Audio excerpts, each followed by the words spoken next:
छत्तीसगढ़। अभी हम रायपुरा के अस्पताल आ रहे हैं, रायपुरा हॉस्पिटल में।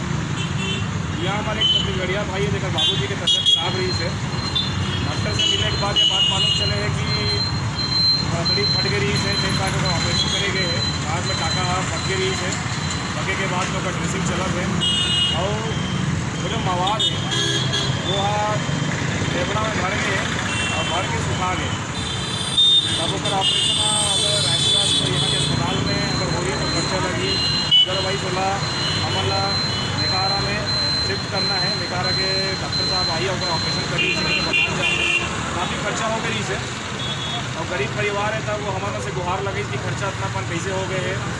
तो हम हाँ डॉक्टर के साथ में बातचीत करें हैं और डॉक्टर साहब भी ये बात में सहमति भरी से कि गरीब परिवार है तो जितना ज़्यादा हो सके मैं सहयोग करूँ और अपन तरफ से आपन के हर बात ला माने प्रयास करूँ जितना कम हो सके अगर खर्चा निपटा के अगर ऑपरेशन यही कराए प्रयास